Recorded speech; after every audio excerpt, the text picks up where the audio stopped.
Hello friends, welcome to run study. आज के इस वीडियो में हम मध्य प्रदेश पुलिस परीक्षा से संबंधित विज्ञान के प्रश्नों को करेंगे। और इस वीडियो को केवल वही लोग देखें जो वाकई में दिल से पढ़ना चाहते हैं और 4,000 पोस्ट में भी अपनी एक सीट बुक करना चाहते हैं। बाकी के जो लोग हैं वो आप जा सकते हैं, वीडियो को डिसलाइक करिए और चले जाइए, क्योंकि 4,000 पोस्ट है और 4,000 पोस्ट में आपको इस कदर पढ़ना पड़ेगा कि आपको सब आना चाहिए, हर क्षेत्र का नॉलेज आपको होना चाहिए। चाहे आप सामान्य ज्ञान की बात करें, एमपी जीके की बात करें, इंडिया जीके की बात करें, करंट अफेयर की बात करो, विज्ञान की बात करो, मैथ्स, रीजनिंग, सभी चीज़ों में आपकी दक्षता होनी चाहिए, अच्छे नंबर आने चाहिए आपके। क्योंकि इस बार का जो कट ऑफ है ना, वो तो बहुत ही हाई जाने वाला है। 4,000 पद है और तो इस बार में आप भी जानते होंगे बहुत हाई कट ऑफ जाने वाला है। इसलिए हम क्या है, स्पेशल विज्ञान की ये सीरीज़ लेके आए आपके लिए, ताकि एक सब्जेक्ट का टेंशन तो आपका ख़त्म हो। और जनरल नॉलेज दुर्गेश सर पढ़ा ही रहे हैं, मैथ्स भी दुर्गेश सर पढ़ाएंगे और रीजनिंग भी पढ़ाई जाएगी आपको रन स्टडी पे। तो सभी लेक्चर को आपको अच्छे से देखना है, अभी से तैयारी में लग जाइए। सभी सब्जेक्ट की अपने अपने लिए कॉपी बना लीजिए। इस वीडियो को भी देखना नहीं है, सिर्फ आपको नोट्स भी बनाते चलना है, क्योंकि ऐसी बहुत सारी जानकारी होंगी जो आपने कहीं दूसरी जगह अभी तक नहीं पढ़ी होंगी, तो उसको लिख लेना है। नई जानकारी जो भी मिलेंगी उसको अपनी कॉपी में नोट कर लेना, उसका बार बार रिवीजन करना है आपको, ठीक है। और ये वीडियो में बताए गए सभी क्वेश्चनों को आपको याद करना है। 30 क्वेश्चन हम करने वाले हैं, 30 की 30 आपको याद होने चाहिए। वीडियो के अंत तक आपको 30 की 30 क्वेश्चन याद होने चाहिए, मेरे साथ याद करते हुए आपको चलना है, ठीक है। स्टार्ट करते हैं, अब ज़्यादा समय नहीं लेते। निम्नलिखित में से कौन ध्वनि तरंग को इसके माध्यम से गुजरने की अनुमति नहीं देता है? पहला क्वेश्चन है हमारा, निम्नलिखित में से कौन है जो ध्वनि तरंग को माध्यम से गुजरने की अनुमति नहीं देता है? अब जो ध्वनि तरंगे होती है वो किस प्रकार की तरंगे होती है? वो होती है अनुदैर्घ्य तरंगे। किस प्रकार की तरंगे होती है? अनुदैर्घ्य तरंगे होती है ध्वनि तरंगे। तो अनुदैर्घ्य तरंगे क्या होती है? जिनके चलने के लिए माध्यम की आवश्यकता होती है। और याद करने के लिए कि ध्वनि तरंगे किस प्रकार की तरंगे होती है, देखो यहाँ पर ध्वनि में ध आधा आता है और अनुदैर्घ्य में भी ध आधा आता है, ठीक है। अनुदैर्घ्य और अनुप्रस्थ तरंगे दो प्रकार की तरंगे होती है। तो अनुप्रस्थ मतलब प्रकाश तरंगे, और इसको भी याद करने के लिए प्रकाश में प्र आता है और अनुप्रस्थ में क्या आता है? अनुप्रस्थ में भी प्र आता है। ये देखो, प्रकाश का प्र और ये अनुप्रस्थ का प्र। और ध्वनि में ये ध्वनि का ध आधा और अनुदैर्घ्य का ध आधा। तो इससे याद कर लेना, ध्वनि तरंगे अनुदैर्घ्य तरंगे होती है और प्रकाश तरंगे अनुप्रस्थ तरंगे होती है, ठीक है। तो अनुदैर्घ्य तरंगे जब चलती है ना, तो इनके लिए हमें माध्यम की आवश्यकता होती है। माध्यम की आवश्यकता होती है, तो देखो, या तो माध्यम द्रव हो, या तो माध्यम ठोस हो, या तो माध्यम गैस हो। लेकिन ये जो निर्वात है, इसका मतलब है वहां कोई माध्यम है ही नहीं, ठीक है ना, माध्यम नहीं है वहां पर। तो इसलिए वहां पर ध्वनि की तरंगे नहीं चल सकती। जैसे आकाश, स्पेस में कोई माध्यम नहीं होता, तो वहां पर ध्वनि की तरंगे नहीं चल सकती है, ठीक है। प्रकाश तरंगे निर्वात में भी चल सकती है, ठीक है। प्रकाश तरंगों का पूछे कि आप आकाश में चल सकती कि नहीं, बिल्कुल चल सकती है। निर्वात में कहीं पर भी प्रकाश तरंगे जा सकती है, ठीक है। बढ़ते अगले क्वेश्चन की तरफ। जंग के निर्माण को रोकने के लिए निम्नलिखित में से कौन सी एक विधि गलत है? गलत विधि कौन सी है ये हमें बताना है। देखो, जंग लगी है, जंग लगने से रोकने के लिए हम क्या करते हैं? जनरली पेंट करते हैं। करा होगा आपने भी कहीं पर कि जब जंग से बचाना है जैसे हमें लोहे को, तो हम क्या कर देते हैं? उसके ऊपर पेंट कर देते हैं। एक तो लोहे की सतह पर हम पेंट कर सकते हैं, या तो गैल्वेनीकरण कर सकते हैं। गैल्वेनीकरण मतलब होता है जस्ते की परत चढ़ाना। जस्ते की परत चढ़ाना, तो परत चढ़ाने वाला जो भी काम है उससे हम जंग लगने से बचा सकते हैं। लोहे की सतह पर पेंट कर लो, या तो जस्ते की परत चढ़ा लो, या फिर टीन की प्लेटिंग कर लो, टीन की परत चढ़ा लो। इससे भी क्या होता है? जंग लगने से बचाया जा सकता है। लेकिन ये क्रिस्टलीकरण, ये थोड़ा सा गलत है। इसमें क्रिस्टलीकरण से हम जंग को निर्माण को नहीं रोक सकते, क्रिस्टलीकरण से, ठीक है। तो इसका यही करेक्ट आंसर हो जाएगा। आगे बढ़ते। वायुमंडल में मौजूद जलवाष्प की मात्रा है। अब वायुमंडल में जो मौजूद जलवाष्प है उसकी मात्रा क्या होती है? तो उसको बोलते हैं हम आर्द्रता, ह्यूमिडिटी। उसको क्या बोलेंगे? आर्द्रता बोलेंगे, ह्यूमिडिटी बोलेंगे। आगे बढ़ते। ऐसे पदार्थ जो आंशिक रूप से प्रकाश को अपने माध्यम से गुजरने देते उन्हें क्या कहा जाता है? तो ऐसे पदार्थ जो आंशिक रूप से प्रकाश को अपने में से गुजरने देते हैं उन्हें क्या कहते हैं?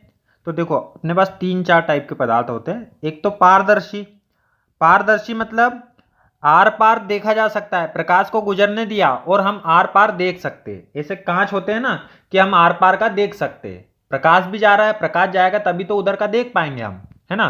तो प्रकाश गया और उधर का भी देख पा रहे तो उसको बोलेंगे पारदर्शी, निस्ता पारदर्शी है वो, ठीक है, दोनों तरफ का दिख रहा है। यदि प्रकाश नहीं जा रहा, उधर का नहीं दिख रहा, तो ये बोलेंगे हम अपारदर्शी। क्या बोलेंगे उसको? अपारदर्शी, कि बिल्कुल भी नहीं देख पा रहे हम उधर का।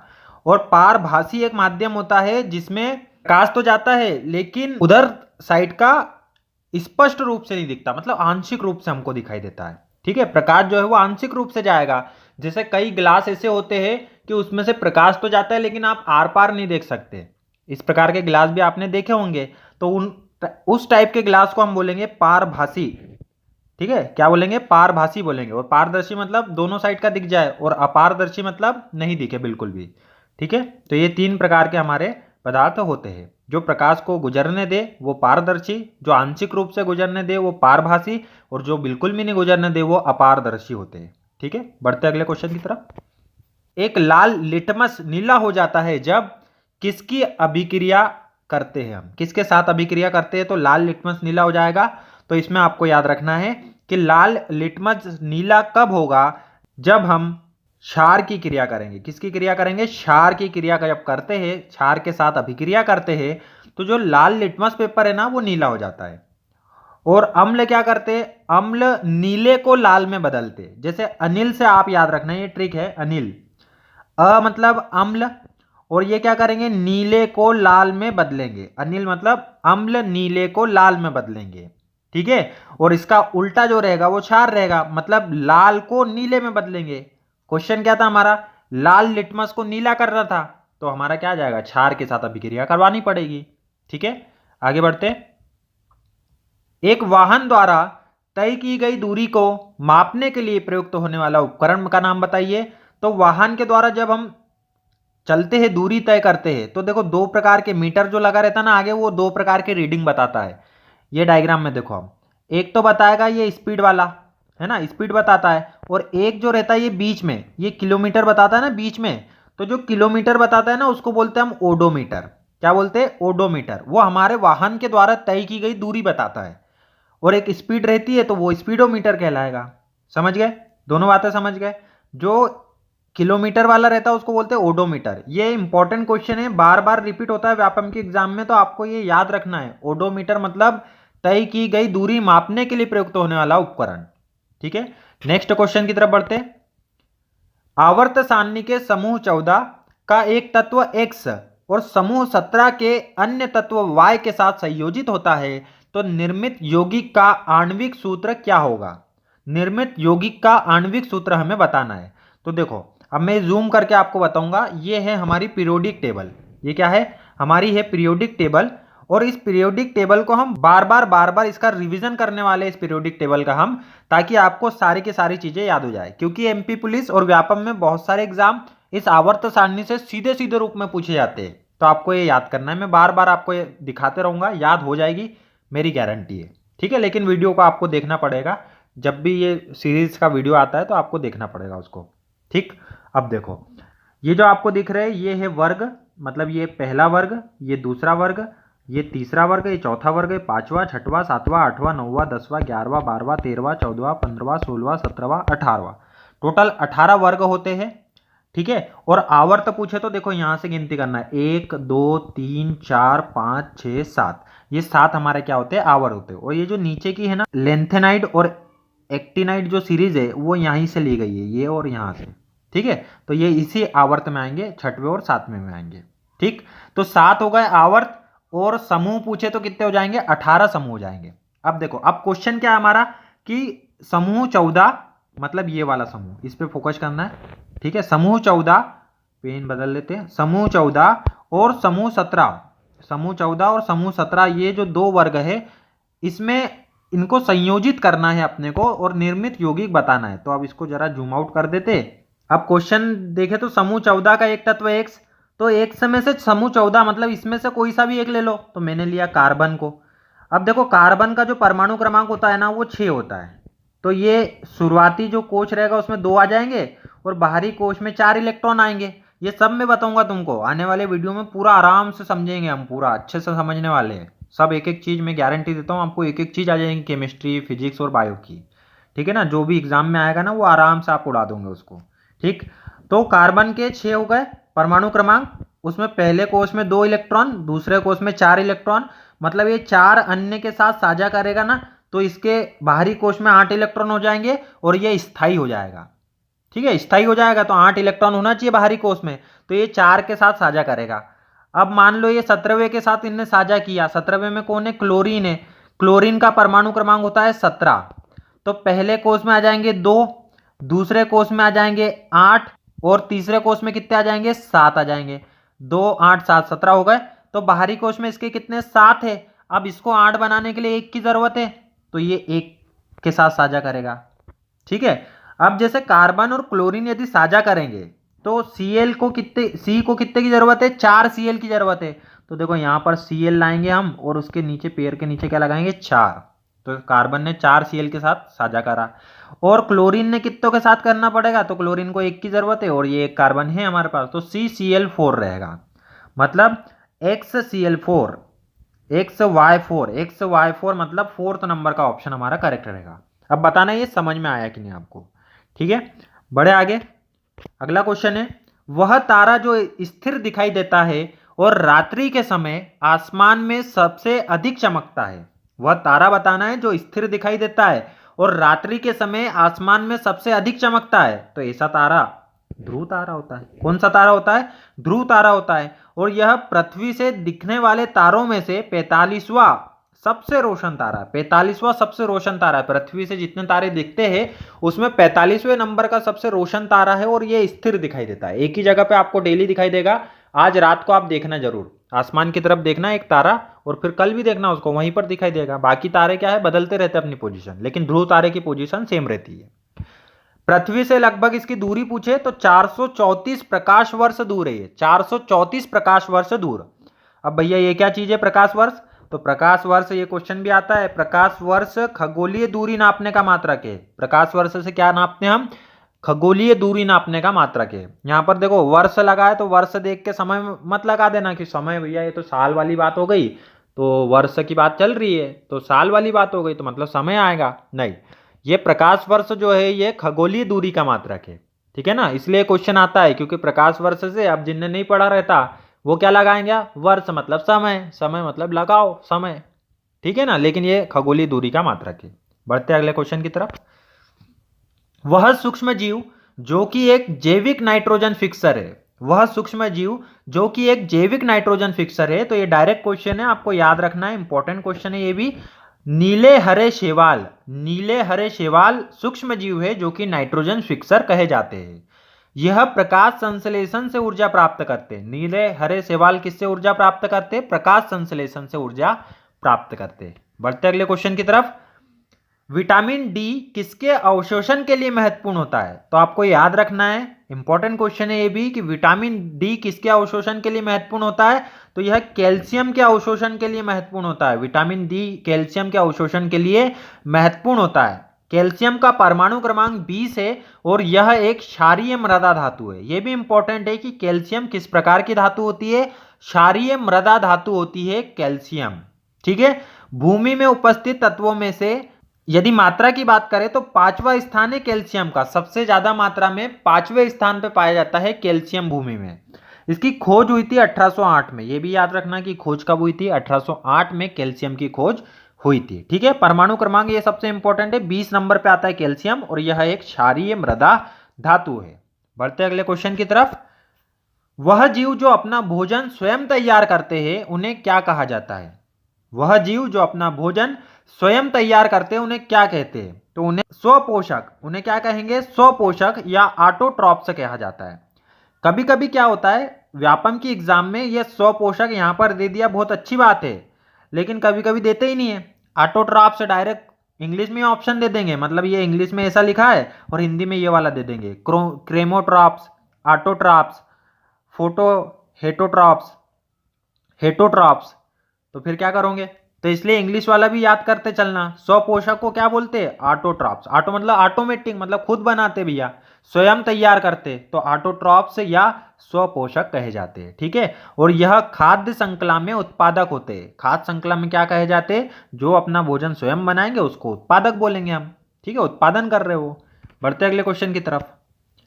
निम्नलिखित में से कौन थायराइड ग्रंथि के सामान्य कार्य के लिए आवश्यक है? निम्नलिखित में से कौन सा है जो थायराइड ग्रंथि के सामान्य कार्य के लिए आवश्यक है? तो इसका पहले तो करेक्ट आंसर की बात करें तो आयोडीन।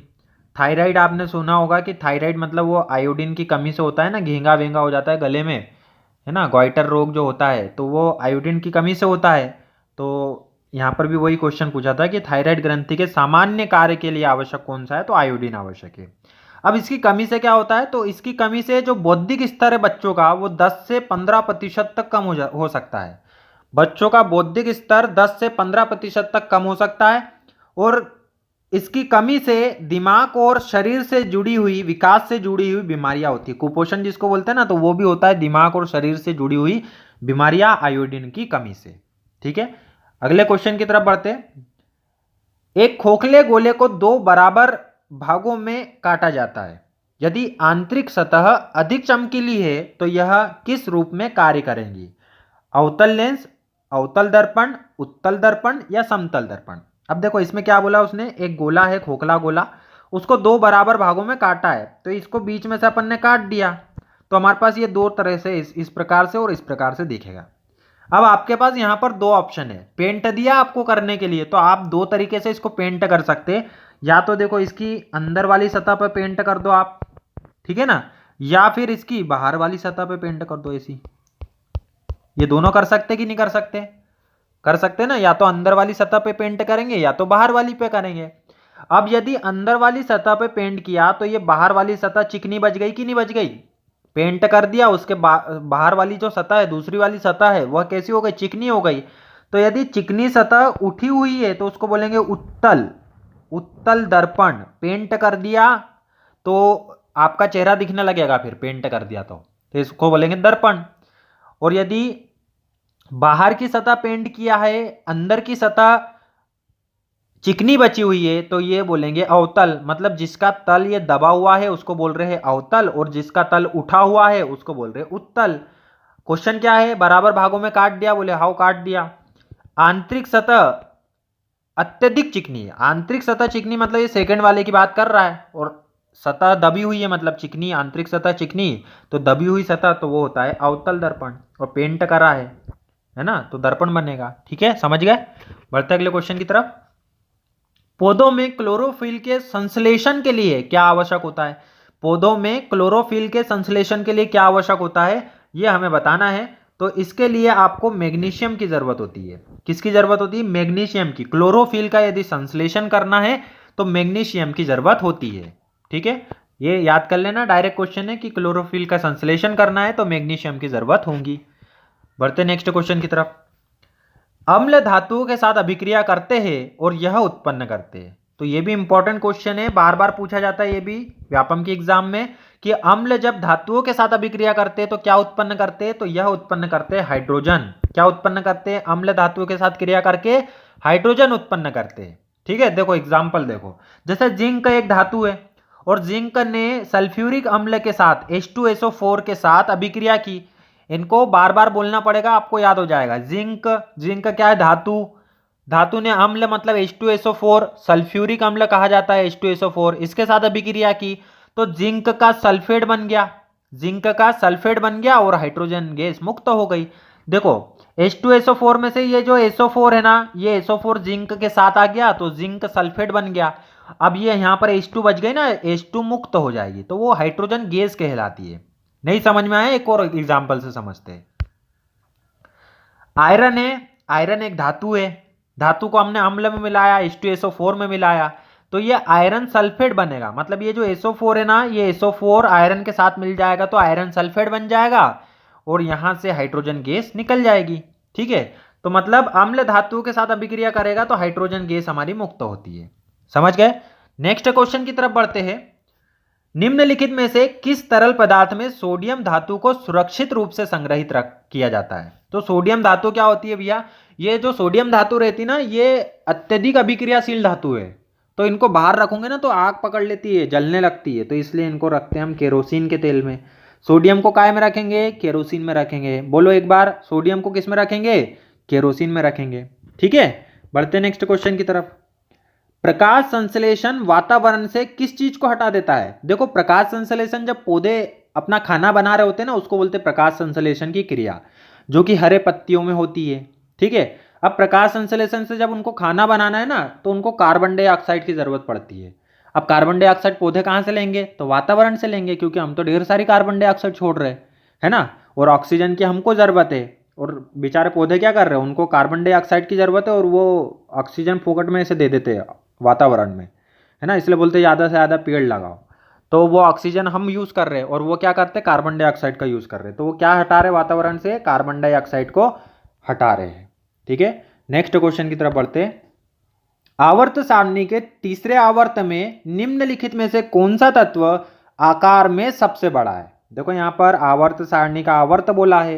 अब फिर से जूम मारेंगे हम हमारी आवर्त सारणी पे। इसमें देखो, इसमें जो ये खड़े वाले इनको बोलेंगे वर्ग। तो पहला वर्ग, दूसरा वर्ग, तीसरा वर्ग, चौथा वर्ग, पांचवा, छठवां, सातवां, आठवां, नौवां, 10वां, 11वां, 12वां, 13वां, 14वां, 15, 16, 17, 18।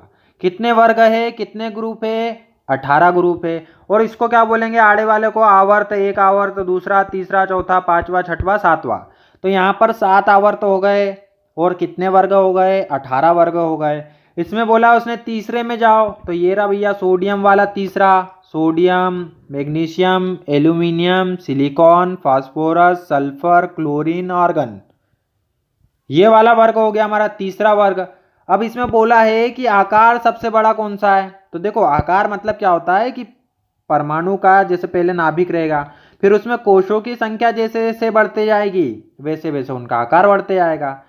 तो अब इन सब में कोषों की संख्या, अब आवर्त उनने सेम बोल दिया ना, तीसरा आवर्त। तो देखो, इसमें तीसरा आवर्त मतलब 3 रहेंगे, इसमें 3 रहेंगे इसमें कोष। पहला कोष, दूसरा कोष और तीसरा कोष, ऐसे 3 कोष बनेंगे इसमें, है ना।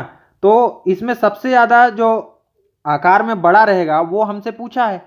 तो याद रखना कि इसमें ये जो आखिरी में हो जाता है ना, ऋणात्मक तत्व बढ़ जाते हैं। ठीक है, तो ये पहले वालों का आकार सबसे बड़ा होता है और इधर से इधर जाएंगे तो आकार में कमी आती जाएगी। ऊपर से नीचे जाएंगे तो आकार बढ़ेगा और बाएं से दाएं जाएंगे तो आकार में क्या होती है? कमी होती है। समझ में आया? ऊपर से नीचे आकार बढ़ेगा क्योंकि कोषों की संख्या बढ़ती है, आवर्त बढ़ेंगे, कोषों की संख्या बढ़ेगी, आकार बढ़ेगा। लेकिन जब हम लेफ्ट टू राइट जाएंगे, बाएं से दाएं जाएंगे, तो आकार में क्या होती है? कमी आती है, क्योंकि ऋणात्मक तत्व है। नाभिक इसको क्या करता है? अपनी तरफ आकर्षित करता है, वो छोटा कर देता है साइज में। इसलिए जो आगे वाले तत्व है ना, वो हमारा करेक्ट रहेगा। तो इसमें जो सोडियम है वो हमारा करेक्ट आंसर आएगा। ठीक है, सोडियम हमारा करेक्ट आएगा क्योंकि सोडियम यहीं पर है ना। ये देखो, ये सोडियम पे जूम मारता हूँ, ये रहा सोडियम हमारा। समझ में आया? सोडियम ये रहा। ठीक, तो सोडियम हमारा करेक्ट आंसर हो जाएगा। ठीक है, बढ़े अगले क्वेश्चन की तरफ। किस प्रकार का दर्पण अभिवर्धित और वास्तविक प्रतिबिंब का निर्माण कर सकता है? किस प्रकार का दर्पण अभिवर्धित और वास्तविक प्रतिबिंब का निर्माण कर सकता है? तो यह है अवतल दर्पण। अवतल दर्पण, शेविंग जब दाढ़ी बनाते हैं ना, तो उसमें जो दर्पण यूज करते हैं वो अवतल दर्पण होता है, क्योंकि वो हमें बड़ा प्रतिबिंब बना के देता है। क्या करता है? बड़ा प्रतिबिंब बना के देता है और वास्तविक प्रतिबिंब बनाता है। एक बात याद रखना कि जो वास्तविक प्रतिबिंब होता है ना, यह उल्टा प्रतिबिंब होता है। वास्तविक प्रतिबिंब कैसा प्रतिबिंब होता है? उल्टा प्रतिबिंब होता है वास्तविक प्रतिबिंब। ठीक है, ये भी आगे हम पढ़ेंगे वीडियो में, पूरा डिटेल में पढ़ने वाले सब टॉपिकों को। आप बस जुड़े रहना हमारे साथ। ठीक है, अवतल दर्पण होगा जो अभिवर्धित करेगा और वास्तविक प्रतिबिंब बना के देता है। आगे बढ़ते हम। निम्नलिखित में से कौन सा विटामिन खून के थक्के के लिए जिम्मेदार है? खून के थक्के के लिए कौन सा विटामिन जिम्मेदार है? तो आपको याद रखना है, विटामिन के जो रहता है वो खून के थक्के के लिए जिम्मेदार होता है। विटामिन के जो रहता है वो खून के थक्के के लिए जिम्मेदार होता है। ठीक है, नेक्स्ट क्वेश्चन है हमारा, निम्नलिखित में से कौन सी चाल की इकाई नहीं है? अब नहीं वाले क्वेश्चनों को बड़े ध्यान से पढ़ना, क्योंकि नहीं वो छोटा सा लिख देते और हम हाँ वाला लगा देते। तो चाल की इकाई नहीं है बताना है हमें। तो देखो, चाल की इकाई पूछा है तो पहले तो चाल पता होना चाहिए कि चाल होती क्या है। तो चाल बराबर होता है दूरी बटे समय। चाल बराबर क्या होता है? दूरी बटे समय। चाल बराबर दूरी बटे समय। और दूरी जो नापी जाती है वो मीटर में नापी जाती है और समय जो रहती है वो सेकंड में नापी जाती है। अब ये ऑप्शन में देखो कि जो दूरी का मात्रक नहीं है तो किलोमीटर नापते हम दूरी को किलोमीटर में, सेंटीमीटर में भी नाप सकते दूरी को और मीटर में भी नाप सकते, और बटे में तो घंटा, सेकंड सेकंड, तो बिल्कुल ये तीनों आ सकते हैं लेकिन ये नहीं आ सकता, तो ये हमारा करेक्ट आंसर हो जाएगा। किलोग्राम, किलोग्राम से तो हम द्रव्यमान नापते कि नहीं, शक्कर लेने आते तो किलोग्राम में लाते कि नहीं शक्कर, और किराना से कुछ भी लाएंगे तो किलोग्राम में लाते ना, तो वो उससे कहीं दूरी थोड़ा नाप रहे हैं हम, वो क्या है वजन नापने के काम आता है, तो इसलिए ये वाला हमारा गलत हो जाएगा। इस क्वेश्चन का करेक्ट आंसर होगा किलोग्राम पर सेकेंड नहीं है ये। ठीक है, अब इसमें देखो 5 चीजें जो है ना बेसिक आपको याद रखना है। दूरी, दूरी मतलब होता है लंबाई और इसका मात्रक होता है मीटर। दूरी, लंबाई, मीटर। विस्थापन भी दूरी होती है लेकिन वो दिशा के साथ दूरी होती है तो उसको मीटर में नापेंगे। चाल जो होता है वो दूरी बटे समय करेंगे तो चाल आ जाएगा, दूरी बटे समय मतलब मीटर पर सेकेंड। वेग मतलब होता है विस्थापन बटे समय मतलब मीटर पर सेकेंड, विस्थापन मतलब मीटर और समय मतलब सेकेंड। त्वरण होता है वेग में परिवर्तन की दर मतलब वेग बटे समय, तो वेग को नापते मीटर पर सेकेंड में और बटे में समय है तो ये सेकेंड का स्क्वायर हो जाएगा यहाँ पर, मीटर पर सेकेंड स्क्वायर। ठीक है, ये सेकेंड का स्क्वायर है, मीटर पर सेकेंड स्क्वायर। ठीक है, ये 5 चीजें आपको याद रखना है, आगे काम देंगी हमको। नेक्स्ट क्वेश्चन है हमारा, निम्नलिखित में से कौन सा एक प्राकृतिक सूचक है, नेचुरल इंडिकेटर बताना है हमें। नेचुरल इंडिकेटर, तो ये फूल जो देख रहे हो आप, घंटी वाला फूल आपने देखा होगा, इसको बोलते हैं चाइना रोज, और ये चाइना रोज जो रहता है ना यही हमारा प्राकृतिक सूचक का काम करता है। लिटमस, लिटमस पेपर ये भी हमें प्राकृतिक सूचक है, एक हल्दी प्राकृतिक सूचक है, और चाइना रोज ये भी एक प्राकृतिक सूचक है। तो इसमें से कौन सा प्राकृतिक सूचक है, चाइना रोज जो है हमारा प्राकृतिक सूचक है, और ये बाकी के सब ये लैब में बनाए जाते हैं और ये केमिकल इंडिकेटर है, सारे के सारे केमिकल रासायनिक इंडिकेटर है। ये मिथाइल ऑरेंज, मिथाइल वायलेट या फिनोप्थेलेन ये सभी लैब में बनाए जाते हैं।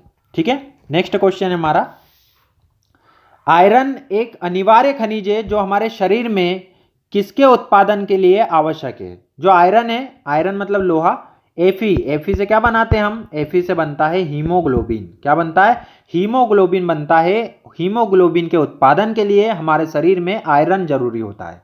ठीक है ना, हीमोग्लोबिन बनता है, लाल कलर का होता है हीमोग्लोबिन, खून के जो रक्त है, रक्त का लाल कलर किसके कारण होता है, हीमोग्लोबिन के कारण होता है।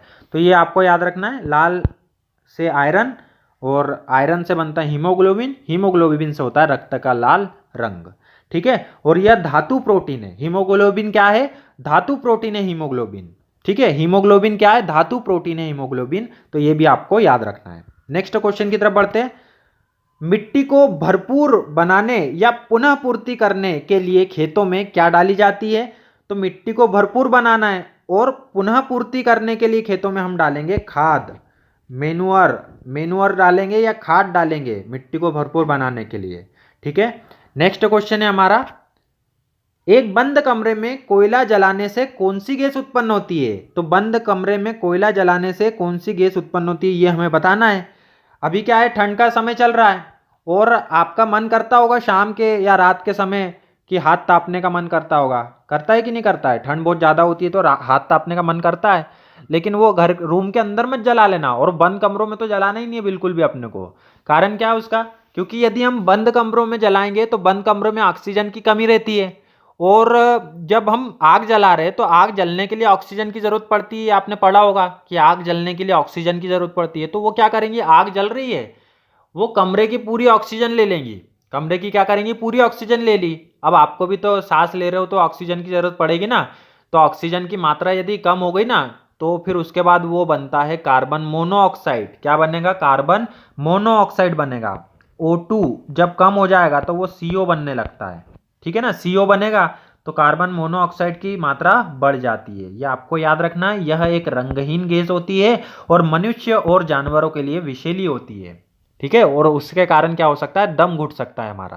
क्या होता है, दम घुट सकता है, क्योंकि ऑक्सीजन की शरीर को जरूरत है लेकिन पहुंच ही नहीं रही, कार्बन मोनोऑक्साइड पहुंच रही, तो हमारी दम घुट सकता है, मृत्यु हो सकती है। इसलिए ऐसी गलती हमें नहीं करना है कभी भी। ठीक है, और दूसरे भी करे, मन भी करे कभी तो उनको रोकना है, समझा देना पूरा कि भैया कार्बन मोनोऑक्साइड बन जाएंगी ऑक्सीजन की कमी से। ठीक है, नेक्स्ट क्वेश्चन है हमारा, मानव कान में वह झिल्ली जो कंपन उत्पन्न करती है और सुनने में मदद करती है क्या कहलाती है? मानव कान में वह झिल्ली हमें बताना है जो कंपन उत्पन्न करती है और सुनने में मदद करती है। तो ऐसी झिल्ली को हम बोलते हैं कान का पर्दा, ईयर ड्रम। ईयर ड्रम क्या बोलते हैं? कान का पर्दा या ईयर ड्रम। ये तो अगर नहीं भी आता होगा तो भी लगा देते कि ड्रम। सुनने में मदद कौन करेगा? ड्रम करेगा। कंपन उत्पन्न कौन होता है? ड्रम में होता है। ठीक है, ये भी याद रखना है आपको। नेक्स्ट क्वेश्चन है हमारा, हम एक किसकी मदद से यह जांच सकते हैं कि कोई वस्तु आवेशित है या नहीं? कोई वस्तु आवेशित है या नहीं है, ये हम इलेक्ट्रोस्कोप की सहायता से जांच सकते हैं। इलेक्ट्रोस्कोप की सहायता से हम जांच सकते हैं। टेलीस्कोप से क्या करते हैं हम? टेली मतलब दूर होता है, दूर की चीजों को देखने के काम आता है टेलीस्कोप। माइक्रो मतलब होता है छोटा, सूक्ष्म वस्तुओं को देखने के काम आता है माइक्रोस्कोप। इलेक्ट्रो मतलब होता है, इलेक्ट्रो मतलब विद्युत से संबंधित, तो विद्युत या आवेशित है कि नहीं ये जांचने के काम आएंगे इलेक्ट्रोस्कोप। और स्टेथोस्कोप ये डॉक्टर के पास रहता है, वो धड़कन चेक करने के काम आता है, गले में उनका टंगे रहता है ना, वो होता है स्टेथोस्कोप। ठीक है, बढ़े अगले क्वेश्चन की तरफ। एक विलयन जिसमें कोई अन्य विलय दिए गए तापमान पर नहीं घोला जा सकता निम्न कहलाता है। एक विलयन है जिसमें कोई अन्य विलय दिए गए तापमान पे हम घोल नहीं सकते, उसको क्या कहेंगे? तो उसको कहते हैं, देखो कोई दूसरा विलय हमने मिलाया और वो घुल ही नहीं रहा, इसका मतलब क्या है? वो सामने वाले का पेट भरा हुआ है। पेट भरा मतलब वो संतृप्त है, अब नहीं चाहिए उसको, संतृप्त है वो, है ना। नॉर्मली रूप से नहीं चाहिए, लेकिन आग लगाओगे तो फिर वो लेने लगेगा। संतृप्त है तो क्या हुआ, है ना। तो ये इसका करेक्ट आंसर तो आ जाएगा संतृप्त। जैसे चाशनी बनाते ना, चाशनी, अब एक टाइम ऐसा आता है कि पानी मना कर जाता है नॉर्मली रूप से कि भैया अब मैं संतृप्त हो गया, अब मेरे को नहीं चाहिए शक्कर वक्कर, कितना भी मीठा अब नहीं चाहिए। लेकिन हम क्या करते, फिर उसको गर्म करते, तो गर्म करने से वो गाढ़ा होते जाता है, चाशनी बनती है फिर, है ना। तो जब वो मना कर देना तो समझ जाना ये संतृप्त हो गया कि अब नहीं चाहिए इसको, संतृप्त विलयन हो गया। ठीक है, बढ़ते अगले क्वेश्चन की तरफ।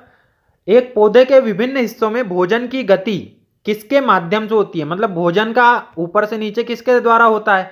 तो पौधे के विभिन्न हिस्सों में भोजन को पहुंचाना है ना, तो भोजन के लिए फ्लोएम को काम पे लगाया है। किसको लगाया है? फ्लोएम को काम पे लगाया है। यह एक संवहक ऊतक होता है। यह कैसा ऊतक है? संवहक ऊतक है।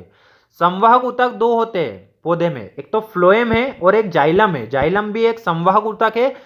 जाइलम का क्या काम है? जल और अन्य खनिज को स्थानांतरित करता है। ये जल और अन्य खनिज को स्थानांतरित करने का काम करता है जाइलम। जैसे हम जब पौधों को पानी देते तो उसकी जड़ में देते, है ना। तो जड़ क्या करेंगी? पौधों से जो हम पानी दे रहे हैं वो जड़ सोख लेती है और उसके बाद जाइलम को काम पे लगा देती कि भैया सब जगह पहुंचाओ इसको, है ना। सब जगह शाखाओं में हमारी पहुंचाना है, तो जाइलम का काम है कि वो पानी को और अन्य जो भी मिनरल्स है, खनिज है, उसको पहुंचाएंगे अन्य शाखाओं तक। और फ्लोएम प्रकाश संश्लेषण हुआ, खाना बन गया पत्तियों में, तो खाना जब बनेगा ना तो फ्लोएम काम पे लगेगा कि भैया सब जगह पहुंचाना है आपको, है ना। मुंबई में जैसे डब्बे वाला रहते ना, वैसे फ्लोएम है अपने पौधों में। पौधों में डब्बे वाला कौन है? फ्लोएम है। ठीक है, तो वो पहुंचाता है सब जगह, डब्बे लेके जाता है, मतलब खाना लेके जाता है फ्लोएम। ठीक है, नेक्स्ट क्वेश्चन की तरफ बढ़ते हैं और ये वीडियो का आखिरी क्वेश्चन है। यदि वीडियो अच्छा लगा हो तो लाइक कर देना, मन करे तो, नहीं तो नहीं भी करूँगा, कोई दिक्कत नहीं है। लेकिन यदि क्वेश्चन नहीं याद किए होंगे ना तो फिर से देखना वीडियो को, क्वेश्चन क्योंकि याद होना चाहिए हमको एमपी पुलिस निकालना है, वर्दी इस साल होना ही होना है। 2020 गया कोरोना के नाम, अब 2021 हमारा होगा, हम लेंगे जॉब 2021 में, और वो भी वर्दी वाली। ठीक है, 4000 पोस्ट भी आए, लेकिन हमें क्या चाहिए? बस एक पोस्ट चाहिए, वो आपकी होना चाहिए। ठीक है, इसलिए बहुत मेहनत करो, दिन रात एक कर दो, इस बार आपको लेना ही लेना है, किसी भी हालत में जॉब लेना है। ठीक है, तो ये आखिरी क्वेश्चन देखते। तीसरा क्वेश्चन है हमारा, हमारे सौरमंडल के केंद्र में स्थित तारा कौन सा है? हमारे सौरमंडल के केंद्र में स्थित तारा, हद क्वेश्चन है। तो सूर्य है हमारे सौरमंडल के केंद्र में स्थित, उसी के चारों तरफ तो सभी ग्रह चक्कर लगा रहे कि नहीं लगा रहे। तो सूर्य का एक तो व्यास भी पूछा जाता है कभी कभी कि कितना व्यास होता है, तो 13,90,000 किलोमीटर होता है। 13,90,000 किलोमीटर व्यास है सूर्य का, और ये पृथ्वी के व्यास का 109 गुना है। पृथ्वी के व्यास का 109 गुना है, तो ये भी आपको याद रखना है। ठीक है, तो ये था आपका विज्ञान का ये पहला लेक्चर। ये सीरीज आगे बढ़ेगी और आपके नॉलेज में वैसे वैसे वृद्धि होती आएंगी। नोट्स का याद रखना, आपको कॉपी बनाना है, जो भी नई चीज़ें मिले उसको लिख लेना है, और एकदम अच्छे से तैयारी करो, लग जाओ अब तो तैयारी करने में। और उम्मीद करता हूँ कि ये वीडियो आपके लिए लाभदायक जरूर रहेगा। एग्ज़ाम की दृष्टि से आपके ज्ञान को बढ़ाने का काम किया होगा इसने। तो मिलते हैं इसी प्रकार के अब अगले वीडियो में। तब तक के लिए good bye and thank you. जय हिंद।